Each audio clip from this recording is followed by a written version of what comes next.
Hello Mark, I'm Lisa. My Chinese name is Chen Yanru. My student number is S0341035 and I'm a junior.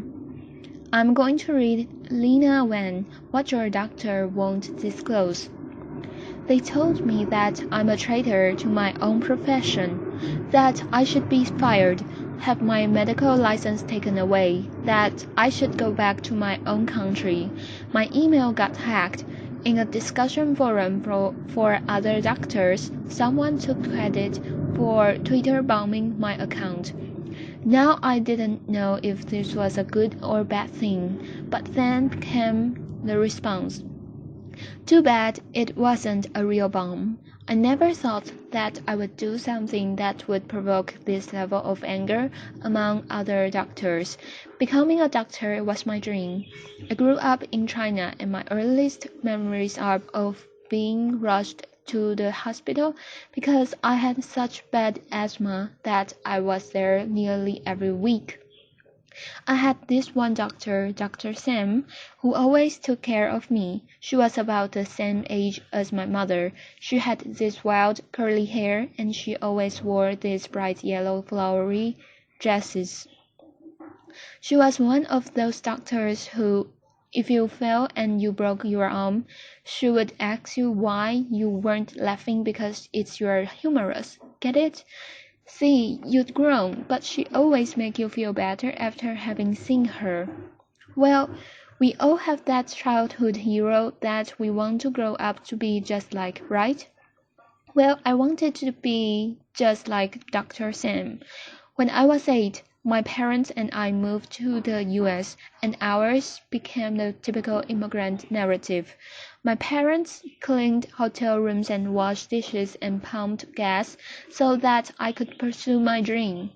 Well, eventually I learned enough English, and my parents were so happy the day that I got into medical school and took my oath of healing and service.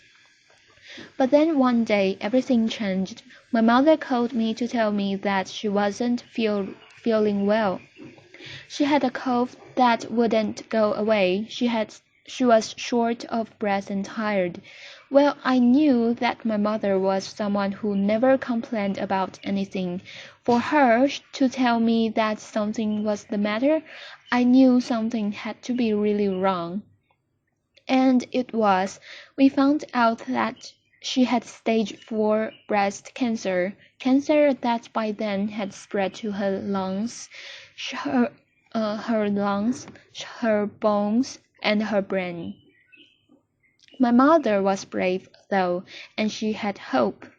She went through surgery and radiation, and was on her 3rd round of chemotherapy when she lost her address book.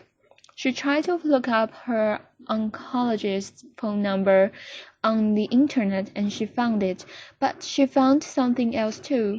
On several websites, he was listed as a highly paid speaker to a drug company, and in fact, often spoke on behalf of the same chemo regimen that he had prescribed her. She called me in a panic, and I didn't know what to believe. Maybe this was the right chemo regimen for her, but maybe it wasn't. It made her scared and it made her doubt. When it comes to medicine, having that trust is a must, and when that trust is gone, then all that's left is fear. There's another side to this fear. As a medical student, I was taking care of this 19-year-old who was biking back to his dorm when he got struck and hit, run over by an SUV. He had 7 broken ribs, shattered hip bones, and he was bleeding inside his belly and inside his brain. Now imagine being his parents who flew in from Seattle 2,000 miles away to find their son in a coma. I mean, you'd want to find out what's going on with him, right? They asked to attend our bedside round where we discussed his condition and his plan, which I thought was a reasonable request, and also would give us a chance to show them how much we were trying and how much we cared. The head doctor, though, said no. He gave all kinds of reasons. Maybe they'll get in the nurse's way. Maybe they'll stop students from asking questions. He even said, "What if they see mistakes and sue us?" What I saw behind every excuse was deep fear. And what I learned was that to become a doctor, we have to put on our white coats, put up a wall, and hide behind it. There's a hidden epidemic in medicine. Of course, patients are scared when they come to the doctor. Imagine you wake up with this terrible bellyache. You go to the hospital. You are lying in this strange place. You are on this hospital gurney. You are wearing this flimsy gown. Strangers are coming to poke and prod at you. You don't know what's going to happen. You don't even know if you're going to get the blanket you asked for 30 minutes ago. But it's not just patients who are scared. Doctors are scared too. We're scared of patients finding out who we are and what medicine is all about. And so what do? We put on our white coats and we hide behind them. Of course, the more we hide, the more people want to know what it is that we are hiding. The more fear then spirals into mistrust and poor medical care. We don't just have a fear of sickness, we have a sickness of fear. Can we bridge this disconnect between what patients need and what doctors do? Can we overcome the sickness of fear? Let me ask you differently. If hiding isn't the answer, what if we did the opposite? What if doctors were to become totally transparent with their patients? Last fall, I conducted a research study to find out what it is that people want to know about their healthcare. I didn't just want to study patients in a hospital, but everyday people. So my two medical students, Suhavi Tukur and Laura Jones, literally took their research to the streets. They went to banks, coffee shops, senior centers, Chinese restaurants, and train stations. What did they find? Well, when we asked people, "What do you want to know about your healthcare?" people responded with what they want to know about their doctors, because people understand healthcare to be the individual interaction between them and their doctors. When we ask, "What do you want to know? What do you know? What do you want to know about your doctors?" People gave three different answers. Some want to know that their doctor is competent and certified to practice medicine. Some want to be sure that their doctor is unbiased and is making decisions based on evidence and science, not on who pays them. Surprisingly to us, many people want to know something else about their doctors. Jonathan, a 28-year-old law student, says he wants to find someone who is comfortable with LGBTQ patients and specializes in LGBT health. Serena, a 32-year-old accountant, says that it's important to her for her doctor to share her values when it comes to reproductive choice and women's rights. Frank, a 59-year-old hardware store owner, doesn't even like going to the doctor and wants to find someone who believes in prevention first, but who is comfortable with alternative treatments. One after another, our respondents told us that doctor-patient relationship is a deeply intimate one, that to show their doctors their bodies and tell them their deepest secrets. They want to first understand their doctor's values. Just because doctors have to see every patient doesn't mean that patients have to see every doctor. People want to know about their doctors first so that they can make an informed choice. As a result of this, I formed a campaign, Who's My Doctor?, that calls for total transparency in medicine. Participating doctors voluntarily disclose on a public website not just information about where we went to medical school and what specialty we're in, but also our conflicts of interest. We go beyond the government in the Sunshine Act about drug company affiliations, and we talk about how we are paid. Incentives matter.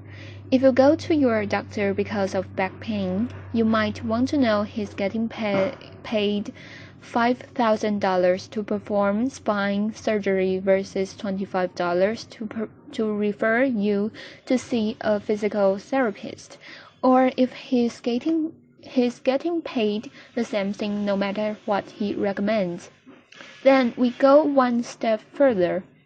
We add our values when it comes to women's health, LGBT health, alternative medicine, preventive health, and end-of-life decisions. We pledge to our patients that we are here to serve you, so you have a right to know who we are. We believe that transparency can be the cure for fear. I thought some doctors would sign on and others wouldn't, but I had no idea of the huge backlash that would ensue. Within 1 week of starting Who's My Doctor, Medscape's public forum and several online doctors' communities had thousands of posts about this topic. Here are a few. From a gastroenterologist in Portland, I devoted 12 years of my life to being a slave. I have loans and mortgages. I depend on lunches from drug companies to serve patients. Well, times may be hard for everyone, but try telling your patient making $35,000 a year to serve a family of 4 that you need the free lunch. From an orthopedic surgeon in Charlotte, I find it an invasion of my privacy to disclose where my income comes from. My patients don't disclose their incomes to me, but your patient's sources of income don't affect your health. From a psychiatrist in New York City, pretty soon we will have to disclose whether we prefer cats to dogs, what model of car we drive, and what toilet paper we use. Well, how you feel about Toyotas or Cottonelle won't affect your patient's health. But your views on a woman's right to choose and preventive medicine and end-of-life decisions just might. And my favorite, from a Kansas City cardiologist, more government-mandated stuff. Dr. Wen needs to move back to her own country. Well, 2 pieces of good news. First of all, this is meant to be voluntary and not mandatory. And second of all, I'm American and I'm already here. Laughter, applause. Within a month, my employers were getting calls asking for me to be fired. I received mails at my undisclosed home address with threats to contact the medical board to sanction me. My friends and family urged me to quit this campaign. After the bomb threat, I was down, but then I heard from patients. Over social media, a tweet chat, which I'd learned what that was by then, generated 4.3 million impressions, and thousands of people wrote to encourage me to continue. They wrote with things like, if doctors are doing something they're that ashamed of, they shouldn't be doing it. Elected officials have to disclose campaign contributions. Lawyers have to disclose conflicts of interests. Why shouldn't doctors? And finally, many people wrote and said, let us patients decide what's important when we are choosing a doctor. In our initial trial, over 300 doctors have taken the total transparency pledge. What a crazy new idea, right? But actually, this is not that new of a concept at all. Remember Dr. Sam, my doctor in China, with the goofy jokes and the wild hair? Well, she was my doctor, but she was also our neighbor who lived in the building across the street. I went to the same school as her daughter. My parents and I trusted her because we knew who she was and what she stood for, and she had no need to hide from us. Just one generation ago, this was the norm in the US as well. You knew that your family doctor was the father of 2 teenage boys, that he quit smoking a few years ago, that he says he's a regular churchgoer, but you see him twice a year, once at Easter and once when his mother-in-law comes to town. You knew what he was about, and he had no need to hide from you. But the sickness of fear has taken over, and patients suffer the consequences. I know this firsthand. My mother fought her cancer for 8 years. She was a planner, and she thought a lot about how she wanted to live and how she wanted to die. Not only did she sign advance directives, she wrote a 12-page document about how she had suffered enough, how it was time for her to go. One day, when I was a resident physician, I got a call to say that she was in the intensive care unit. By the time I got there, she was about to be intubated and put on a breathing machine. But this is not what she wants, I said, and we have documents. The ICU doctor looked at me in the eye, pointed at my then 16-year-old sister, and said, do you remember when you were that age? How would you have liked to grow up without your mother? Her oncologist was there too and said, this is your mother. Can you really face yourself for the rest of your life if you don't do everything for her? I knew my mother so well. I understood what her directives meant so well. But I was a physician. That was the single-hardest decision I ever made, to let her die in peace, and I carry those words of those doctors with me every single day.